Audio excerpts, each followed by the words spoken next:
Pessoal, bem-vindos a mais um episódio do Este Mês na Paleontologia. Essa série aqui que a gente faz todo início de mês para falar sobre as principais descobertas paleontológicas que ocorreram no mês anterior.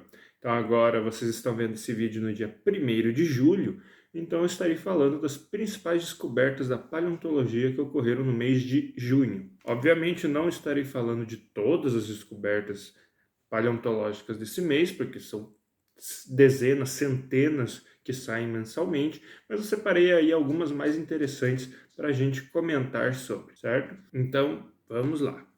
Para a primeira notícia, nós temos a descoberta de fósseis de girafas extintas que eram adaptadas para bater cabeça, né?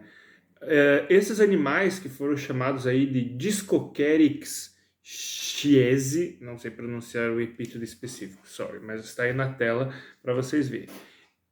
Esse Discocaryx, né, eles foram uma espécie de girafoide, né, descoberto na formação Halamagai, na China, e está datado aí de entre 16 e 15 milhões de anos atrás, durante o Mioceno. Eles encontraram fósseis de 3 indivíduos desse girafoide, né? 2 animais adultos e um animal jovem. Diferentemente de girafas atuais, o Discocaryx ele tinha ali um pescoço mais curto.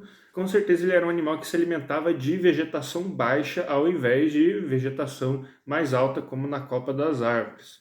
Esses animais deveriam pesar aí por volta de 133 e 154 quilos, e a sua principal característica diferenciadora era o seu ossicone adaptado. Para quem não sabe, o ossicone é aquele chifrinho que as girafas têm. No caso do Discocaryx, esse ossicone ele era adaptado numa estrutura em forma de cúpula ou de disco, bem semelhante, por exemplo, ao que dinossauros paxefalossauros possuíam. E analisando esse crânio adaptado e analisando o pescoço desse Discocaryx, os pesquisadores aí, eles argumentam que seria uma estrutura feita para bater cabeça, né? Então, eles realmente se comportariam aí como paxefalossauros ou como outros animais de hoje em dia que possuem chifres e batem cabeças aí, tipo cabritos, tipo bois almiscarados e etc.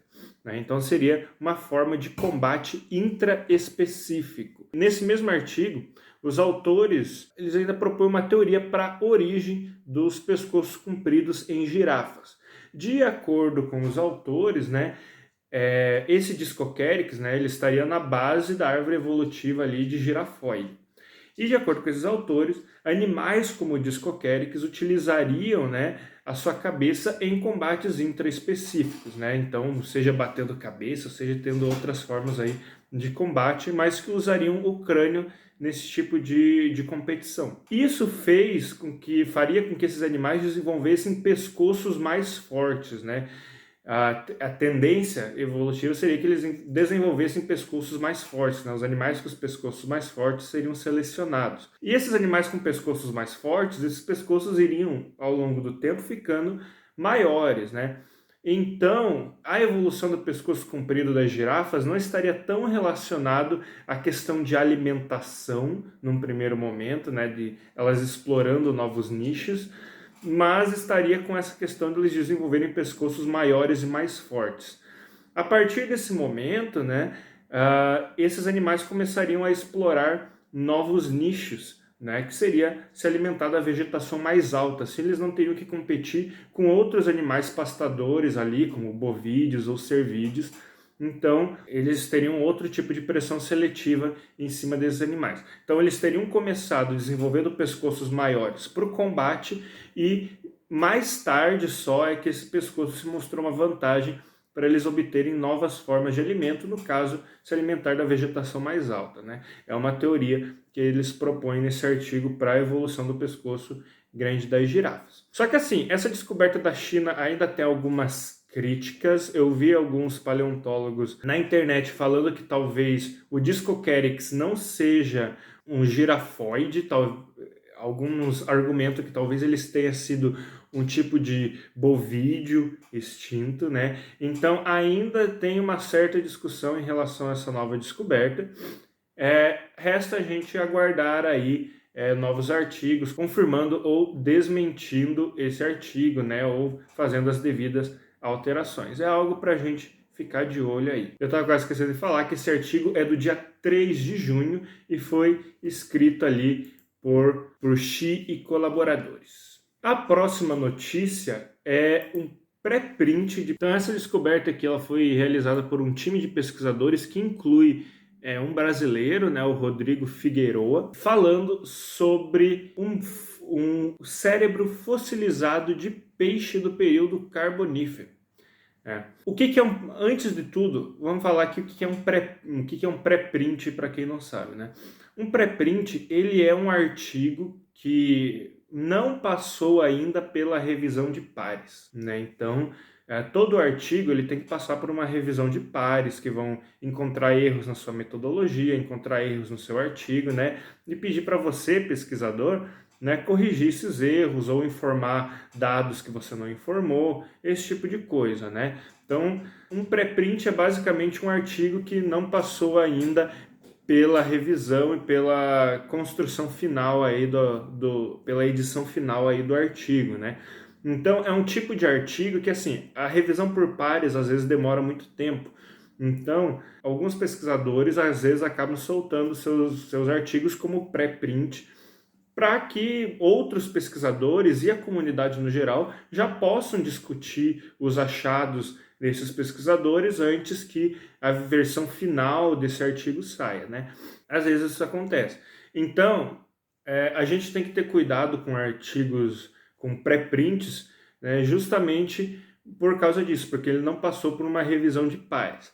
Ainda assim, né, é algo muito interessante que a gente pode ficar de olho sim, né? Eles lançaram esse pré-print no dia 5 de junho e nesse artigo eles falam da descoberta de um cérebro fossilizado de um peixe do período Carbonífero. O peixe ele é um peixe de nadadeiras raiadas chamados Coccocephalictis wild, que viveu há 319 milhões de anos atrás. Esse é o exemplo mais antigo de um cérebro de vertebrado fossilizado, né? E vai nos fornecer aí novas interpretações, né, na evolução do cérebro dos vertebrados, né? Na evolução do cérebro e da atividade cerebral nos vertebrados, né? E isso é muito, cara, isso é muito interessante. O cérebro fossilizado, né? Esses órgãos, né? Esses materiais de tecido mole, eles geralmente não são preservados, né? Muito difícil de serem preservados, né? Pelo processo de fossilização. Então, achar um cérebro tão bem preservado aí de um peixe, né? É simplesmente assim extraordinário. E esse fóssil desse peixe, ele foi descoberto no Reino Unido, certo? Era um fóssil que estava na coleção de vida selvagem do Museu de Manchester, em Lancashire, no Reino Unido. É uma descoberta muito interessante que pode nos fornecer várias informações sobre a evolução do sistema nervoso nos vertebrados, especialmente nos peixes aí de nadadeiras raiadas. Mas, como eu falei no início aqui dessa notícia, é um pré-print ainda, então vamos aguardar as revisões por pares aí que devem ocorrer nos próximos meses, né, para ver o que a ciência nos diz sobre essa descoberta. A próxima notícia é do dia 7 de junho e é um artigo produzido aí por Bell e colaboradores que eles analisam um fóssil de psitacossauro, que é um fóssil bastante conhecido da ciência já, que é o SMFR 4970. É um nome complicado, né? Mas é como eles classificam os fósseis nas coleções dos museus. Mas ele é um fóssil muito conhecido de psitacossauro porque é um psitacossauro muito bem preservado, né?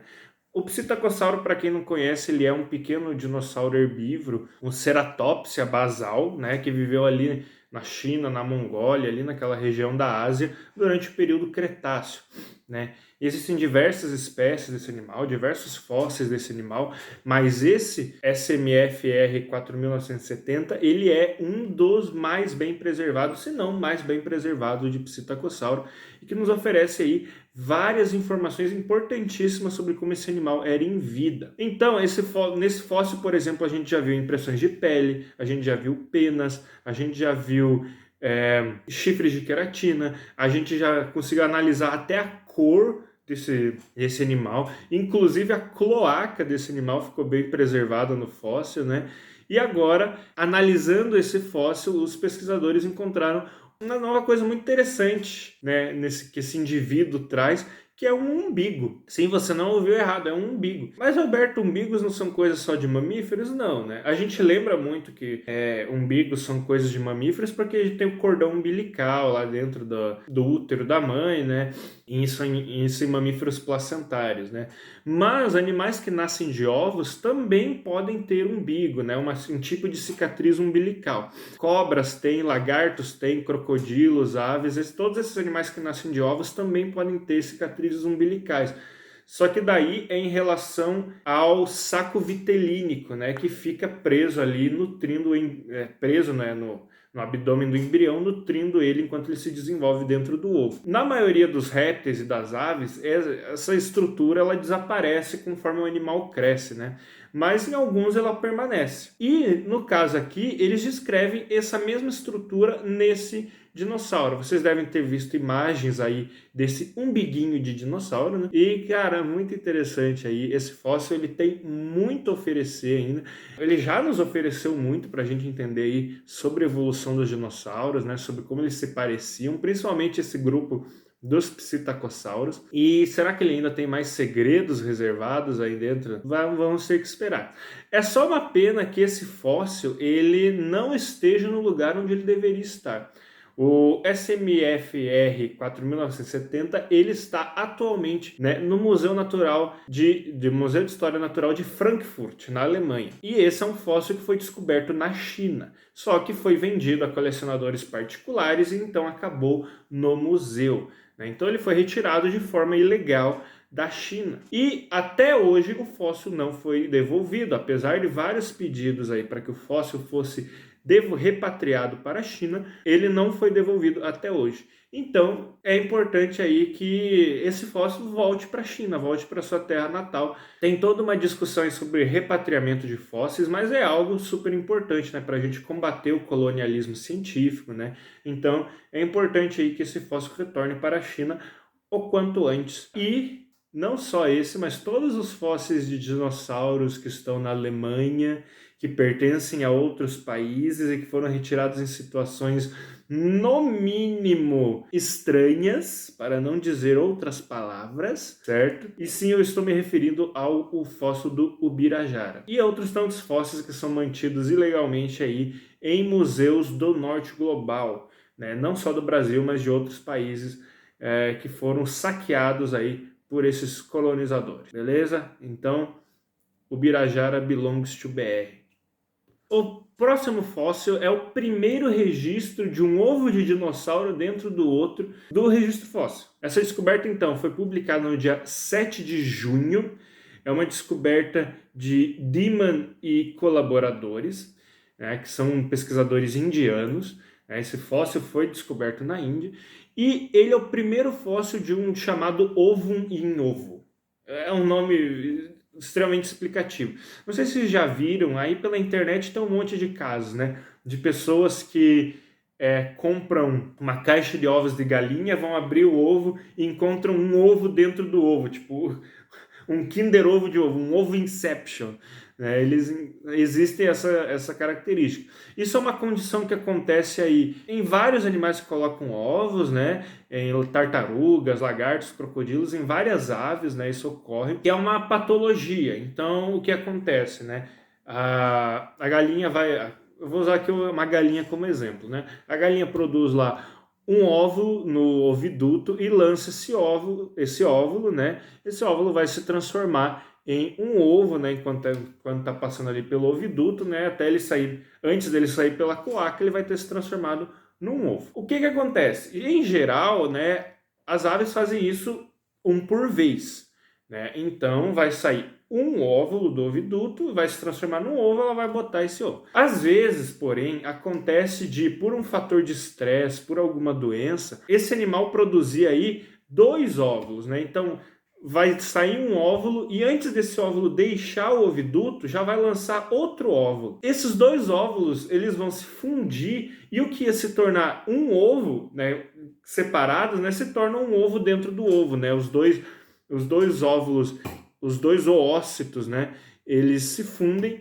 e formam aí um ovo dentro do outro, né? É uma condição comum. Esses ovos, eles geralmente são inférteis, né? Eu, pelo menos, não encontrei nenhum caso de algum animal que conseguiu nascer de um ovo desses. Então, esses ovos, eles são geralmente inférteis e eles são resultados aí de alguma doença, algum estresse para o animal, por exemplo, uma alimentação deficiente, etc. E como a gente encontra essa característica em praticamente todos os animais que colocam ovos, fica a pergunta: dinossauros tinham esse tipo de patologia também?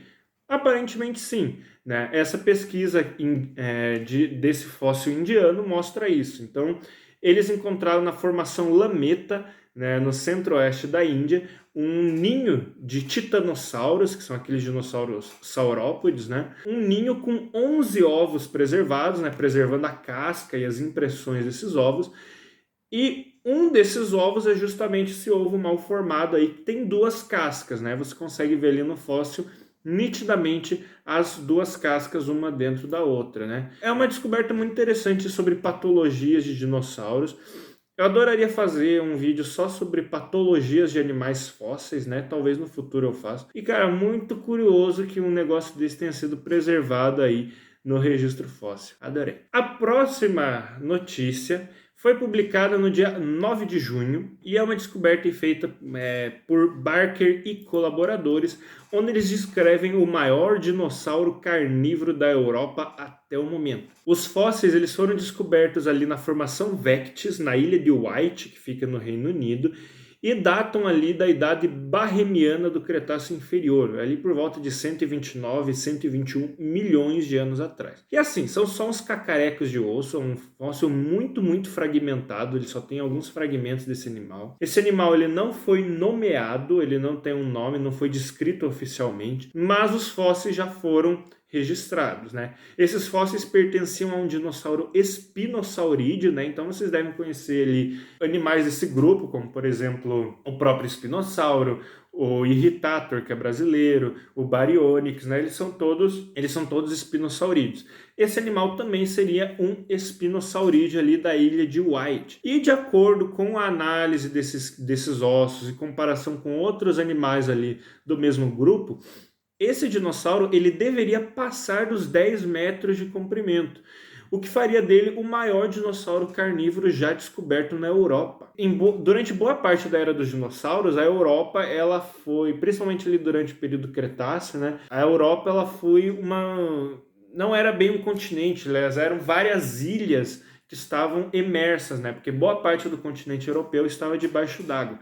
Então, nesses lugares assim, os animais não chegavam a ficar tão grandes, né, quanto eles ficavam em outras regiões continentais. Então, encontrar um predador desse tamanho, né, com mais de 10 metros de comprimento, é muito interessante. Mas como eu falei, é um fóssil bastante fragmentado, né? A gente só tem um ou outro cacareco ali sobre esse bicho, ele nem foi descrito ainda.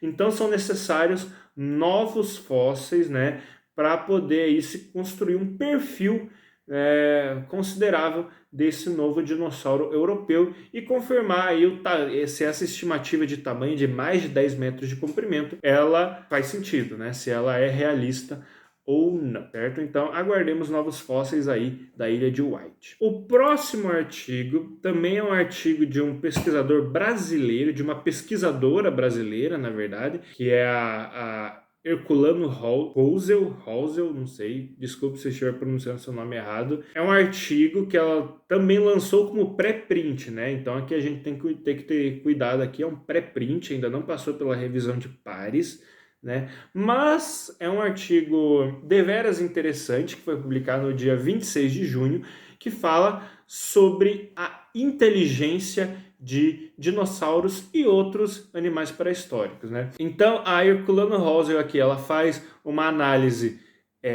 do tamanho ali do cérebro desses animais, ela compara com o tamanho de cérebros de animais atuais e com a quantidade ali de neurônios, né, que cada cérebro é composto, né, o número de neurônios que cada cérebro desses grupos de animais é composto. Então ela faz essa comparação com os crânios aí de animais extintos, né. O trabalho dela é focado em terópodes, mas ela também faz ali em dinossauros terópodes, mas ela também analisa o cérebro de animais ornitópodes, de saurópodes e também ali de alguns pterossauros. E assim, através da análise desse cérebro, essa análise que ela fez, a gente vê que esses animais eram bem mais inteligentes do que a gente poderia pensar a princípio, né? De acordo com essa pesquisa, então, terópodes eles seriam bem animais bastante inteligentes, com algumas espécies de terópodes tendo aí um nível de inteligência semelhante a de primatas. Eu acho que um dos resultados mais impressionantes dessa pesquisa, que é o que tem chamado a atenção de muita gente para essa, é que ela fala que o Tiranossauro Rex teria uma capacidade cerebral, né, semelhante ao de um babuíno, né? Então é uma visão meio aterradora, um predador daquele tamanho sendo tão inteligente, né? É um pouco assustador. Teria mudado muita coisa em Jurassic Park, né? Como eu falei, de novo, esse artigo é um pré-print, então ele não passou por revisão de pares. Então, a gente precisa esperar essa revisão para ter certeza do que esse artigo está falando, né? Para ter certeza que todos os dados foram coletados corretamente, se nada foi deixado de ser analisado, né? Vamos ver o que outros pesquisadores falam desse assunto. Já está dando um bafafá na internet aí entre pesquisadores online, né? Algumas pessoas já têm feito ali suas ressalvas sobre esse artigo, né?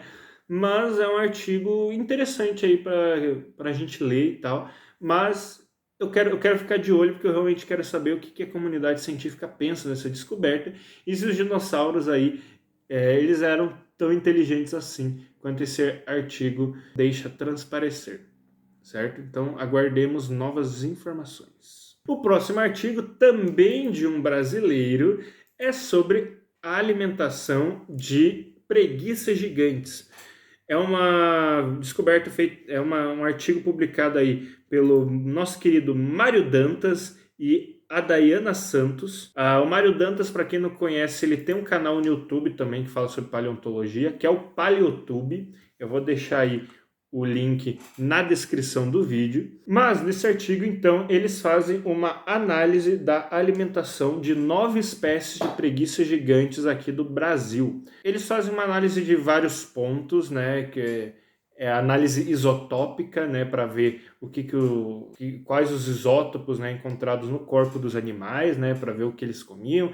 Eles analisam o tamanho do palato dos animais. Eles analisam também a área de mastigação dos dentes, né, uma análise da massa corporal, enfim, vários aspectos ali das preguiças gigantes eles analisam para determinar qual o tipo de alimentação e que nicho, qual a paleoecologia dessas 9 espécies de preguiças gigantes. Das 9 espécies analisadas, eles perceberam então que todas as espécies, com exceção de uma, que é o Notrotherium maquinense, né? Todas as preguiças, com exceção dessa espécie, teriam uma dieta mista, ou seja, se alimentariam de diversos tipos de vegetação diferente, teriam diversos tipos de plantas aí na sua alimentação.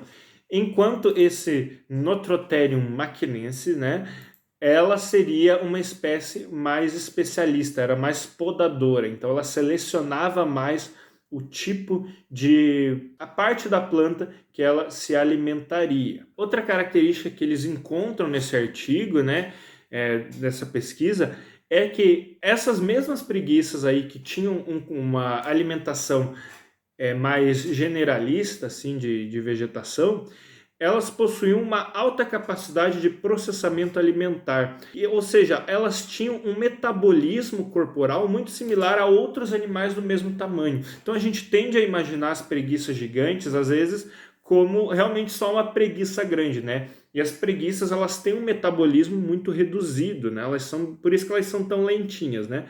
Mas essas preguiças gigantes aí, foi possível observar que elas, devido a esse tipo de alimentação, né, elas teriam, do processamento alimentar, elas teriam um metabolismo muito alto, né, comparado a outros grandes mamíferos do mesmo tamanho. Então elas não eram lentas aí como uma preguiça arborícola atual, com exceção do Notrotherium macinensis, que maquinense, ele parece ter tido um metabolismo mais lento, similar aí ao das preguiças arborícolas. Então aí, uma descoberta super interessante.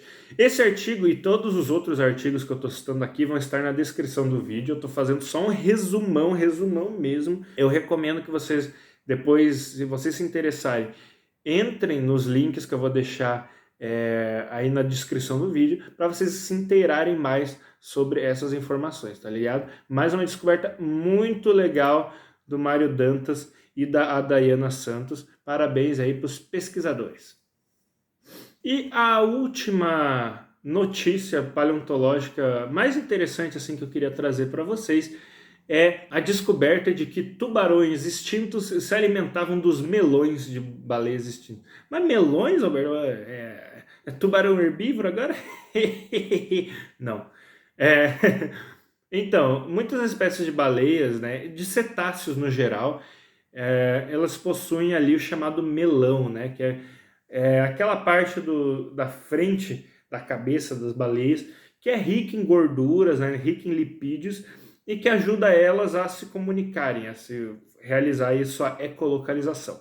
Ela é mais proeminente em algumas espécies de golfinhos e como por exemplo a beluga, os próprios golfinhos, né, eles têm um melão bem desenvolvido. A cachalote, né, uma baleia que tem um melão muito desenvolvido, né?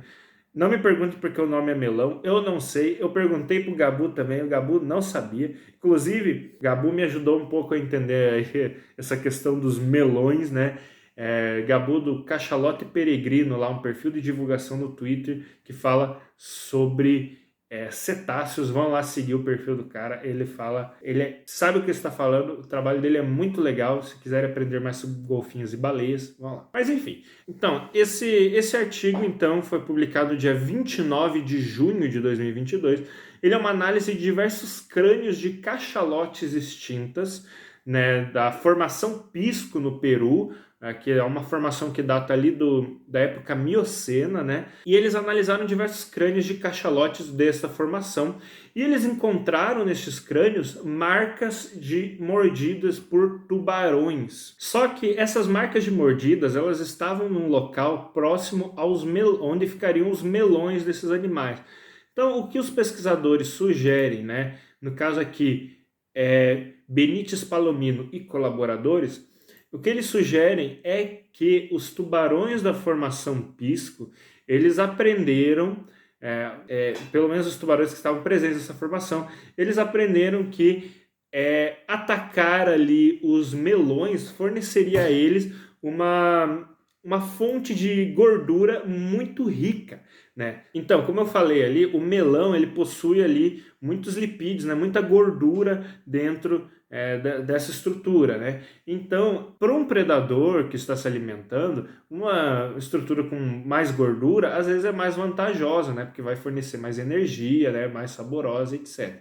Então, aparentemente, esses tubarões da formação Pisco estariam, né, ou atacando as baleias, né, e matando-as para chegar nesse tipo de local, ou se alimentando dos melões aí de baleias já mortas. Independente disso, o fato é, esses tubarões estariam, né, mirando, né, se alimentar dessa região aí do melão, porque é uma região riquíssima em gordura, então eles poderiam obter esse manjar dos deuses aí vindo de dentro dos cetáceos. Uma descoberta aí muito legal, né? Mostra aí bastante sobre o comportamento desses animais, né? Sobre uma nova estratégia de alimentação que esses tubarões poderiam ter e mostra aí mais um tipo de relação paleoecológica, né? Aumenta o nosso conhecimento sobre o comportamento desses animais extintos. Então, é uma descoberta muito da hora, parabéns aí aos pesquisadores. E eu vou deixar a pergunta aqui para o Gabu, né? Gabu, existem tubarões hoje em dia que têm uma estratégia de alimentação similar? Se você estiver aí, me responda. Gravando esse adendo aqui, depois de já ter gravado boa parte do vídeo, eu tenho uma notícia aqui que eu quase esqueci de comentar, mas eu não poderia deixar de falar, que é uma descoberta do dia 21 de junho de 2022, lá do Canadá. Na região de Yukon, alguns garimpeiros de ouro, enquanto escavavam o permafrost, encontraram um bebê mamute mumificado, né? Um filhotinho de congelado no permafrost. Esse filhotinho ele recebeu o nome de Nunchoga, que significa grande bebê animal na linguagem Han, que é uma linguagem nativa ali da região. E é uma descoberta muito interessante porque é o mais completo mamute mumificado da América do Norte, né? Então é uma descoberta muito legal, mas que traz também uma reflexão meio perigosa, porque assim, cada vez mais nós temos encontrado fósseis no permafrost descongelado da tanto da América do Norte quanto do norte da Ásia e da Europa. Mas só que assim, o permafrost ele não deveria estar descongelando, certo? O permafrost, a gente pode fazer um vídeo só sobre isso, mas o permafrost é uma mistura de gelo e terra que não deveria estar descongelando. Ele só está descongelando por causa das mudanças climáticas. O planeta está aquecendo, isso é inegável, não tem nem o que discutir. As pessoas que negam as mudanças climáticas e o aquecimento global, elas estão completamente malucas, sabe? Não tem o que discutir. O planeta está aquecendo. As mudanças climáticas estão ocorrendo, né? Não existe discussão mais, né? Você não pode mais perder tempo discutindo se mudanças climáticas são reais ou não. Elas são e estão afetando o planeta agora, enquanto a gente perde esse tempo aí discutindo com quem não acredita nisso. Mas enfim, o permafrost ficou congelado por milhares de anos e agora ele está descongelando, revelando aí esses fósseis incríveis de animais, né? Esses animais até mumificados, congelados no permafrost. Mas isso é extremamente perigoso, essa coisa não deveria estar descongelando. Até porque o permafrost, ele armazena, né, muito material que não foi decomposto, muitos gases de efeito estufa estão presos no permafrost. Quando o permafrost derrete, as mudanças climáticas apenas pioram, porque está liberando esses gases, né, de decomposição que não haviam sido liberados antes na atmosfera. Então, apesar de ser uma descoberta muito legal desse bebê mamute ali no Canadá, ele é só um sintoma de algo muito mais grave que está ocorrendo ao redor do globo e que precisa ser falado. E outra descoberta muito legal aí, também do dia 23 de junho de 2022, é um fóssil excepcional de uma lula vampiro do período Jurássico que preservou partes moles. Primeiro que a fossilização de cefalópodes, de moluscos, já é um negócio extremamente raro, porque são animais de corpo mole, geralmente eles não têm nenhuma parte dura, com exceção de conchas, às vezes, dependendo do grupo de cefalópodes que a gente está falando. Mas a preservação desses animais já é naturalmente muito difícil. Então, assim, encontrar um animal com... Vocês estão vendo imagens aí do fóssil em si, mas encontrar um animal com tantas partes do corpo bem preservadas, bem fossilizadas, é tipo assim, um negócio raríssimo, é 1 em 1 milhão, né? Essa descoberta ela foi feita num Lagerstätten, na França, né? Eu não vou pronunciar o nome da formação do Lagerstätten, onde esse fóssil dessa lula vampiro foi encontrado, vocês estão vendo aí na tela, né? Eu não sei falar francês, não vou conseguir pronunciar isso aí. Mas foi descoberto aí nessa região sudoeste da França, né? Que é conhecida pelos fósseis extremamente bem preservados. E esse fóssil é de uma espécie chamada Vampironassa rhodanica, que é uma espécie de lula aí conhecida por mais ou menos uns 20 fósseis, né, vindos da Europa. E é uma das únicas 2 ou 3 espécies aí de lulas vampiros que a gente conhece, né? A gente conhece só a lula vampiro atual, né? E essa espécie fóssil, né? Então é uma descoberta muito incrível e está tão bem preservada que permitiu aí uma reconstrução mais ou menos de como esse animal seria em vida, que deve estar aparecendo aí na sua tela agora. Então, cara, uma descoberta muito impressionante, muito legal encontrar aí um fóssil de molusco tão bem preservado, né? Então, nossa, incrível, incrível.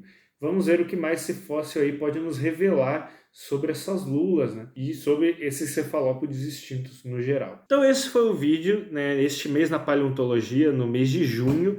Espero que vocês tenham gostado do vídeo. Como eu falei, todas as informações que eu trouxe aqui foi um resumão bem grosseiro até dos artigos, né? Mas todos os artigos originais e algumas notícias que eu escrevi sobre esses artigos, né, que estão mais completas, eu vou deixar aí na descrição do vídeo, então vocês podem acessar esses links e lerem, né, lerem com mais cuidado, pegando todos os detalhes. O que eu fiz foi só trazer aí esse compilado de notícias que eu achei as mais interessantes do mês também. Com certeza eu deixei notícias passarem, como eu falei, são dezenas, quiçá centenas de notícias paleontológicas que saem por mês. Inclusive vou recomendar aí outro perfil do Twitter, que é o perfil do Paleogali, né? Que eles postam todo dia aí os novos artigos de paleontologia que estão saindo aí na literatura científica, né? Então, você entra lá no perfil dele, sempre tem um artigo novo que está saindo aí sobre paleontologia, né? Então, inclusive uns artigos bem obscuros, assim, obscuros no sentido de, tipo, você não acharia normalmente, assim, só se você fosse da área e estivesse pesquisando aquilo. Então, vale dar uma olhada no perfil dele para acompanhar aí outras notícias da paleontologia. Espero que vocês tenham gostado desse vídeo. Se gostaram, deixe o seu like aí, comentem, podem fazer correções se acharem que tem alguma coisa errada e tal. Até um próximo vídeo. Tchau! Muito obrigado por ter assistido esse vídeo até aqui. Se gostou, peço que deixe seu gostei aí embaixo e que compartilhe com os amigos. As fontes utilizadas na produção deste vídeo estão aí na descrição. E se sinta livre para deixar seu comentário, dúvida, sugestão ou correção aí na seção de comentários. Também não deixe de nos seguir nas redes sociais e de acessar o nosso blog para ler mais matérias e notícias sobre a paleontologia. E se estiver gostando de nosso trabalho de divulgação científica, considere se tornar um apoiador. O Paleoblog se mantém graças ao apoio do público, então, se quiser que continuemos com o nosso trabalho de divulgação científica, considere contribuir com qualquer valor através da chave Pix que está aparecendo aí na tela, paleoblogbr@gmail.com. Muito obrigado e até um próximo vídeo.